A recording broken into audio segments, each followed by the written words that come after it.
Hey guys, thanks for joining us for another episode of Quarantine Interviews, where we're spreading God's love, not the virus. So, our artist in isolation today is the husband and wife duo known as Sweetlife from Columbia, PA. Enjoy. Hey friends, welcome to we're not sure what, but we are we're meeting virtually by Zoom, as so many of us are these days, whether it be for business, for home office, for work, for music, just families getting together. So we are not just really jumping on the bandwagon, but we want to make use of that, and we are, as God leads. And today, Nate Miller is with me. I'm Paul Gibbs, and we are talking with Matt and Carol Frigm, who are known as Sweetlife. And they have been singing for the Lord for many, many years. A lot of recordings, and we've actually interviewed them before. Both in the studio and over the phone. I think we have. Maybe it's just been in the studio. But so you may be familiar with them. Matt, you guys are from where? The lovely, sprawling metropolis of Columbia, Pennsylvania. Columbia, Pennsylvania. That's right. And the pharmacy, which is not a pharmacy anymore, is now a restaurant. And what is that over there? Hinkles, you're That's right. Hinkles, yes. So if you're from Columbia, you know where Hinkles is. If you're not, you should. Anyway, so we want to talk to Matt and Carol about what they about some of the changes that are happening big time, especially when it applies to music and getting our music out there to a world that really, really needs to hear it right now. So I'll let you guys take it from there. And Matt, I'd like to introduce maybe a little more further introduction of you guys and let people know what you're doing and things like that. Sure, absolutely.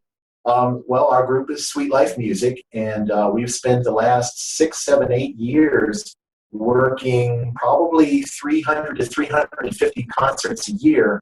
Wow. Most of those years, yeah, I know, wow. Most of those years and patriotic events, church events, a wide variety of stuff, which we thought would make us recession proof. And boy, were we wrong, as everybody was wrong. But it's been really good for us up until our last concert was February the 24th of 2020 this year, when we're recording this. And we went on vacation. We spent 2 weeks traveling the country to see our girls and our grandkids. Came back and no shows. Everything was starting to cancel. Everything was starting to go away.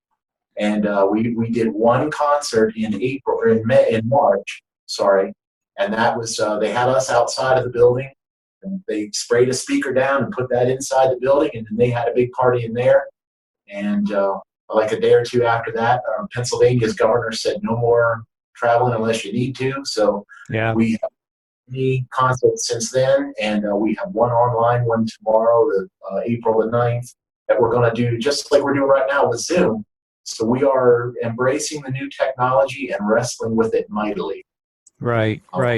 So tell us, first of all, about the concert that is going to be tomorrow. You said where will that be, and how can people see that? When we're going to do it for our retirement community here in Lancaster County.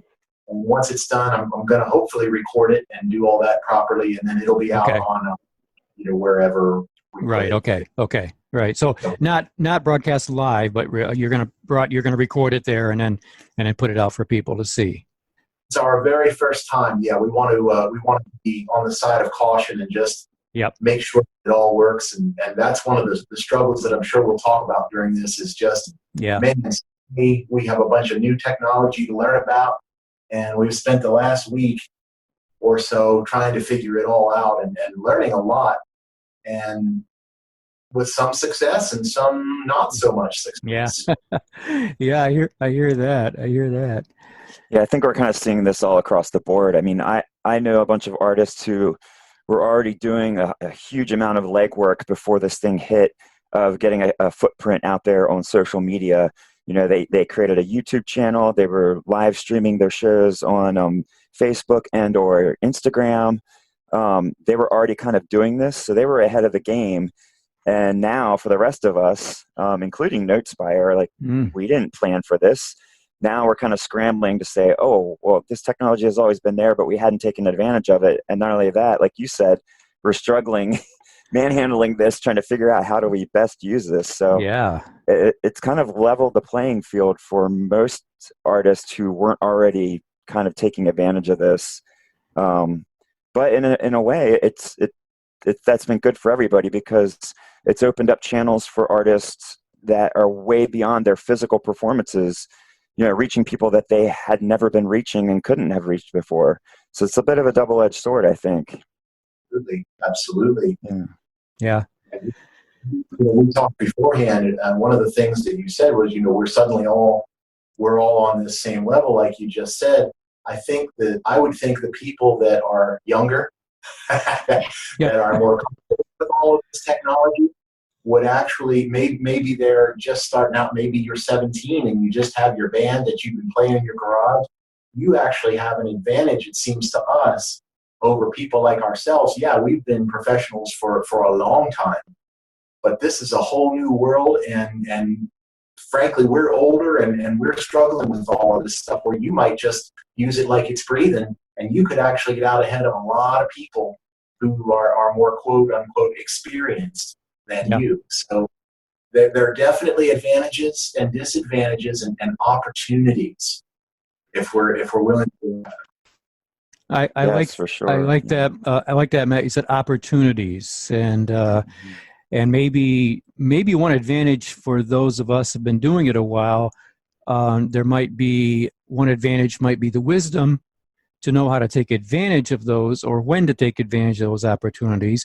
However, we're at a disadvantage because we don't maybe have the know-how to be able to take advantage of them. So everybody kind of working together is really what it takes, isn't it? I would agree with that. Yeah, the working together thing, I can't tell you. I've had several friends that I have leaned on pretty heavily just in the last week trying to figure out the technology. And this really make your folks feel good. I'm not there yet. I am. Your right now is just some old lights that I had, and my phone is up on a stand, and that's it. So that's what we got so far. Yep. And if you're in that position, hey, if you can do that and be online, then you did that and you're online, and that's a great place to start. That's great, Matt. I think let's start with that. That's an encouragement to those who might say, well, gee, if I don't have a $500 camera and all this gear and professional lighting, well, I can't do anything. I have to have all that stuff first. No, you don't. Right? Nope. Yeah. But I think, as we've said before, there is a line or a level that you do kind of need to reach, and this might be where people need to reach out for some help because, for example, if someone goes online like you guys are right now or you're doing tomorrow, and the sound is just so terrible that the list can't even understand it, or the picture is so fuzzy or washed out that people aren't even going to bother or can't watch or can't listen or both. They're just going to shut it off. So that said, well, Nate, take it from there, Nate. Well, I know from what I've heard, kind of the collective wisdom is that people can deal with poor video, but if the audio is bad, they won't give it, Right. They'll just swipe to the next thing. So I think the audio is the most important thing. Make sure you got a good, clean signal with enough volume that it's not distorted. And if the video is a little warbly, everybody's got different camera phones, different generations of whatever type of phone they're using. Yeah. I think that's a little more forgivable, but definitely the audio. If you're doing music, do your best to get the cleanest signal out there. And we've sort of talked about this in different podcasts or videos, but it's unfortunate, but that's sort of the nature of the beast now with everything being streaming, that people have options for music. It's not like in the old days where whatever was on the radio, you listened to until the song was over. Now people can just click to the next thing if they don't like what they're hearing or seeing. So yeah, it's a shame, but it's something we have to deal with. And I guess it also forces us to improve our quality. Yeah. So yeah, and with all that said, again, Matt, you've just got your phone there. You've got a mic obviously hooked up that's going into it somehow, but we're just watching you on what your phone is picking up, and right, that's basically what you got. But the point is, it's good enough. We hear you, we see you, so it's there. You are. Good to know. Yeah, that is good to know. It's a great start. Chances are most folks right now have in their house what they need to do this, at least to some degree. Good point. Yeah, I mean, really, you don't, like you said, Paul, I love that. You don't need to spend a lot of money, like right now, especially. You don't need to do it unless you really do need to do it. That's the other side of it, is you may not have everything you need right now. It's going to probably take some courage at this point, but you might have to invest a little bit, as little as possible, because nobody knows what's coming up in the next year with all of this, money-wise. But you may have to invest just a little bit, but pray, and make sure that you're doing exactly what you need to and nothing else. That's been on our minds, because we know we're going to have to do that to step our game up above what you're seeing and hearing right now. Okay, that is a good point, Matt. I like what you're saying there, and the whole, because I've been thinking this myself, and maybe Nate, we've talked about this a little bit. People are what we're doing now, the new things that people are doing, the live streaming, the live concerts, et cetera. I don't think that for a lot of bands and artists, that's not going to stop when this whole COVID thing is over, right? Yeah, I think so. right. So Yeah, I kind of feel like again, like for most of us, this is a new thing. But now that it started, yeah, like I think what Paul is alluding to here, once people start doing this, and this thing blows over and things open up, well, people are going to be so used to this, they're not going to expect it to go away. yeah, This is going to kind of become the new norm. Not yeah. that physical performances will be a thing of the past, but I think live streaming and that sort of virtual concerts are going to just keep surging upward. Yeah. So if for example, you guys, Matt, I mean, I'm guessing, but correct me if I'm wrong. You probably what you're doing now, these new things, it's going to be a part of what you do now, right? Yeah, it's going to have to be. We were even. It's funny. Even a few months ago, we were just starting to notice, man, we're getting tired. 150 events. That's probably 250 days a year, 2 or 3 sometimes in a day. So we love it, but we're getting to the point where, man, you drive, set up, do the thing, tear it down, drive again, set up, do the concert, tear it down. You come home at the end of the day and you are whipped. Yeah. And it's neat how we're starting to think now, okay, suddenly our physical footprint is much smaller. It's like our house. But our digital footprint can be literally the whole world. So we can get smaller and bigger at the same time and not work as hard. And we have some ideas how we're gonna do some concerts on Zoom here and invite different folks to do some, to come to the event. And we're going to do some things like that. Probably not going to replace what we do 100%, because I don't think there is a replacement for just that physical. Yeah. When you can touch somebody with your hand and look them in the eye and say thank you for being here, and they can thank you, and that connection. This is what we're doing right now, is a new way of connecting that nobody's ever really tried before. Yeah. So it'd be really interesting to see how that works in the coming years. But yeah, we would. That's the long answer here, is to just say that we are going to keep doing this, and if it works, and incorporate it into our schedule, and probably not be on the road so much. Right. So, Matt, let's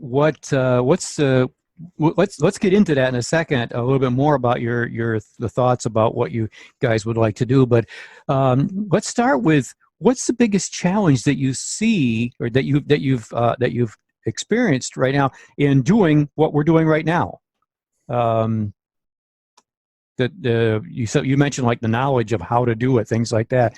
What was the biggest barrier to go from sitting there in your living room to now talking to us over Zoom? I'm going to say it is the technology. I'm old enough that I still sort of distrust all this stuff. And, our parents growing up, you folks are closer to our age, and Yep. say it that way. But there was always a deep distrust of all of that stuff, all of this stuff, this electronic. But there was always this underlying distrust of it. And I kind of picked that up. Maybe not everybody did, but I kind of picked it up a little bit, where now I have to say, okay, Lord, I don't necessarily trust this stuff, but I trust you. Yeah. And you got to show me how to exploit this for the use of your kingdom. So we at each other last week, right? And it's like we have to. So knowing that, that's probably been the biggest challenge, but I think mentally getting into a place where we were ready to go after it. Well, and the fact that a lot of the people that we are trying to reach are not set up to receive. Even if we get set up, they're not set up to receive the programs. That's true. That's a good point. That's true. Most of the folks we play for are seniors, and they, if we do go to a retirement community, they just typically we show up in their chapel or their community room. They will bring the folks in. We'll do the concert. They'll take the folks back to their rooms, and everybody had a great afternoon. We have a very small portion of our current clients that have the closed circuit TV set up, where they can actually put it. Somehow they connect it to the TVs in their rooms. We can't even just do a Zoom with one big screen in a retirement community's chapel because they can't all be together right now. So that's a challenge for us. But I think going forward, that's going to resolve itself once they're allowed to congregate again. I think I'm expecting that we're going to see that we're going to start doing more concerts that way, where they show up in that big room, but we're only there on the big screen. If that makes Yeah, and I can see technology that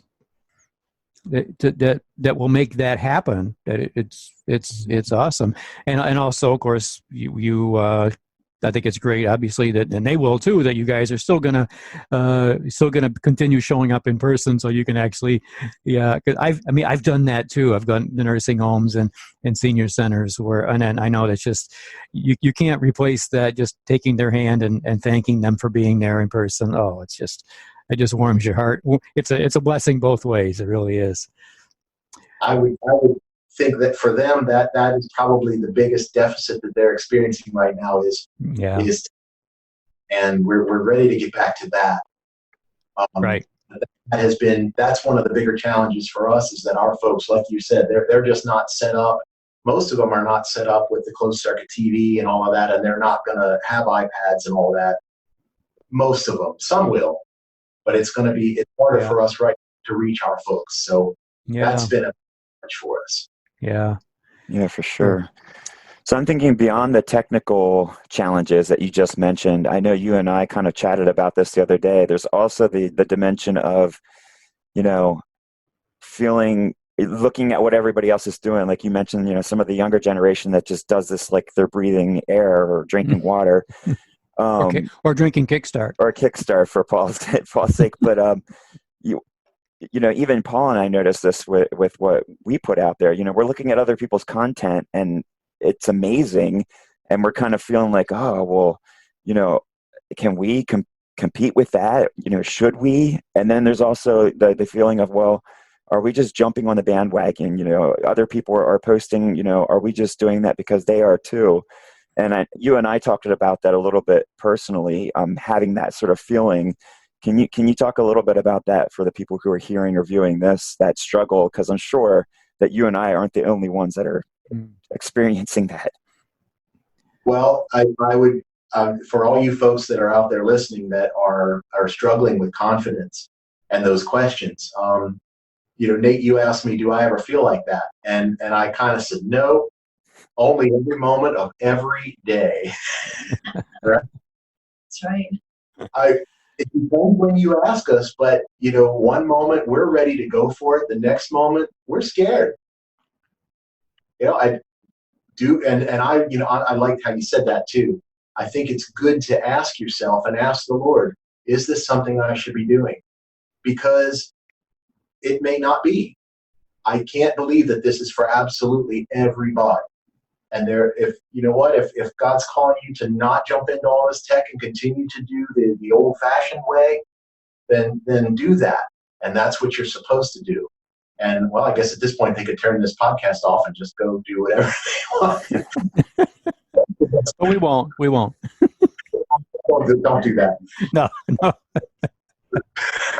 No. I think if we actually take the time and ask God those questions and really wait for a good, solid answer, that's going to boost our confidence beyond anything. And I think the other thing that'll do that is just once you get past that and it's time to jump in, get started. What do I have around me? What phone do I have? What internet connection do I have? What studio space do I have? What do I have that will help me to do what God's calling me to do in this new way? And let's get started reinventing ourselves. That's a big thing for us right now. And just wait to see. But yeah, a lot of uncertainty. If you're scared today, you are in no way alone. Anybody that tells you they're not scared, they're probably lying to you. Yep, that is for sure. Those of us have been doing it a while, and maybe those are just starting out.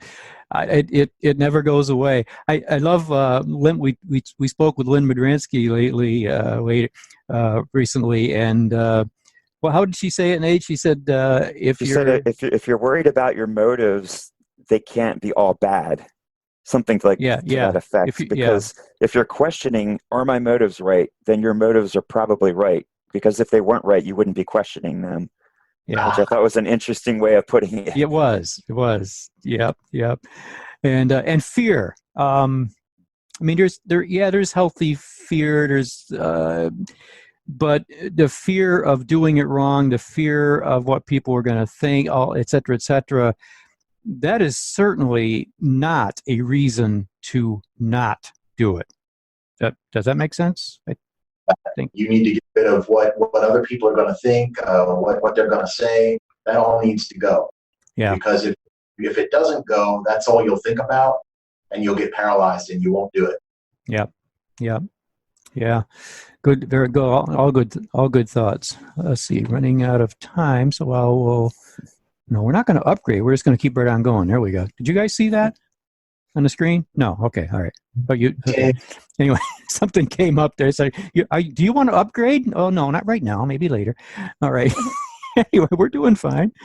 Oh, so some of the thoughts then, Matt, that you guys have got. I know we don't have to get into any specifics or anything, whether you've got them or you don't. But just in general, what are some of the ideas that you guys have been tossing around to do? Well, we've been tossing around, definitely doing concerts like we're going to do tomorrow. I'm excited for that. If that goes well, we'll tweak it and improve it however we need to. And then the plan is to start marketing that. I already have the email that's going to go out to all of our clients. I already have everything ready to start that, to start advertising those and moving those. Our hope and our goal is to get one concert here in our home and have 6 to 10 venues all at the same time tuning in on Zoom. And we can offer a discounted price to everybody, but we can still make the money that we need, and we can have a great time with everybody. Yeah. And it's easier for them. So we're looking at the things like that we're looking at right now. It also opens up, hey, I had this thought about whatever. God showed me something this morning, and to be able to just click on a button and say, hey guys, this is what God told me today. And when you're done, and suddenly the world can watch it. That's fascinating to me. Yeah. And I have a lot to say. Yes. So. Well, I think there's and say it, Matt, because I think there's a lot of artists now that are wondering not only how to do it, but what to do. I mean, and I think, and again, not in an air of competition, of course, but what can we do? What can you do? What can someone do that's a little different, and not to be better, but just to be different. Because face it, we do have to do something to get people to tune in, to watch, to listen. Yeah. Right. Well, for us, we're going to do our absolute best to be genuine, to be who we are. The other thing that I've been doing is I've spent a lot of time watching what other people are doing not to copy them, like you said, or jump on some bandwagon, but Yeah. okay, I've watched 10 different people do sort of what I want to do. What did I like from each one? What Good. felt right to me? And what will come across as genuine at that point? I think that's huge. It's not that we're jumping on a bandwagon or stealing from each other. Well, I guess we kind of are, but imitation is the sincerest form of flattery. I think that we all have something that somebody else needs, and I think if we put it on that screen, somebody else can see it, and then they can adapt it the way they need to, and God can shift them this way. And suddenly, there's a lot of bad stuff on the internet, but I can guarantee in the next 6 months to a year, there's going to be a lot more good stuff than there was before to start supporting a lot of that nonsense. And I'm looking to that too. Yeah. I think we'll be here. Yeah, definitely. Nate, what would you add to that? I agree. You said about imitation being the highest form of flattery. We've kind of touted this book by Sean Cleon a couple times, but it's a really great read. It's called Steal Like an Artist. And it's amazing. I mean, if you go back and look through history, nothing is created in a vacuum. I mean, we are all influenced by other people for good or for bad. So like you said, it's not that you want to take it and try to, copy what they're doing, but you might emulate what they're doing and put your own spin on it. And the other thing is that you reach a different group of people than that person might reach. So I think it's a great thing to be inspired by other people. And not only that, but just to see what's possible. There's things out there that, you and I might not have thought to do or didn't realize that we could do with the technology that's available to us. So I think that's great that you're looking out there to see what everybody else is doing, what might work for you. And like Paul said, just do it because people need to hear this and see this and clean up the internet, like you said, Matt. Love it. It's a great, go ahead, Matt. I think we can't make the bad stuff go away, but we can put some extra good on there for somebody to stumble instead of the bad. Yeah, and we all say it in a different way. And God has given us all unique gifts, unique capabilities, unique skills and talents, and we're all different. So we all need to share God's message. We all need to share His love, and we're all going to do it in different ways, and we're all going to reach people that, I might reach somebody that you don't reach. You guys are going to reach somebody that somebody else does not reach. And we all need to do it. I think that's important to keep in mind, that just because everybody else is out there sharing it and saying it does not in any way, shape, or form mean that we should not do it too. Yeah.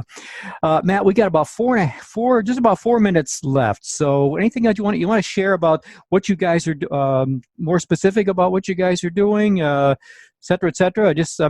We'll just open it up to you here for the last couple minutes. Sure. You want to just let me talk. That's great. Don't be afraid to learn. That's one thing. I've spent time wrestling with the technology. Part of that has been the last 2 weeks watching different free webinars that are out there. One of the greatest things that if folks can go back to your website, to the podcast you guys did a couple weeks ago about what should I be doing now, and some of the ideas and things that you guys had in that were very inspiring, and we stole them. Don't tell Nate, Okay. but we stole them. No charge. Yeah, don't be afraid to start looking around. YouTube can be your friend. There are so many how-tos on there that I've been watching, and these free webinars on how to do just about anything is huge right now. And maybe think about, too, what do you know about more than anybody else that you know? Well, put together a little podcast of your own and start teaching some other people that are looking to learn some things, too. Through it all, at the end, remember that God has called each of us to do something specific, to say something specific in a specific way. And it's our duty and our responsibility to do that. So whatever it takes, we got to do it. And I know this is a time of uncertainty. A lot of people are wondering where the money's going to come from. Trust that God has that. And again, depending when you ask us, sometimes it's, oh, no problem, God has it all. Other times we don't feel that way so much. So It's okay to feel what you feel, but remember what's true and stick with that. And remember that he loves you. He died on a cross to pay for every last sin you'll ever commit. All you need to do is trust him that he's going to pay for that. And the rest is easy after that, right? Yeah, there we go. Yeah. Amen. Remember the why. Remember who we're doing it for, and why he has called us to do it. Yeah. Well, Nate, any final thoughts from you? I don't know. I can't top that. You can't top that. I can't either. But we got about 2 minutes left. So let's, Matt, please give me your website and things like that where people can be in tune with what you are, what great things you've got coming up. You can find us at sweetlifemusic.com, like Sweetlife and music.com. You can go to our Facebook page, which is also Sweetlife Music on Facebook. Those are the two that we're working with right now primarily. But you can find all kinds of videos. You can stream our music on all the different websites, iTunes and Pandora and Spotify and all those. You can find us there. Also search for Sweetlife Music. Mm-hmm. If you go to any of those and you want to drop us a line and say hi, we would love to connect with you. And we promise we'll say hi back and put you on our monthly or less on mailing list. And you'll keep up to date on what's going on with us. And interesting times ahead. So you definitely want to keep up with what's going on here. Awesome. And so in our website, we'll add that in here, is www.notespire.music.com, NOTESPIRE music.com. And friends, you may be watching this on our YouTube channel, which is Notespire Music TV. If you're not, you should be. And I'm not sure where we're going to put the audio, but it's going to be out there. So anyway, we're just about out of time. So Matt and Carol, thank you so much for being with us. And we look forward to seeing what God's going to do through you. The new stuff is coming. Thank you. Right back at you. All right. All right. Thanks, guys. God bless you. Take care. You too. Thank you. Bye. Yeah. Bye-bye. Bye.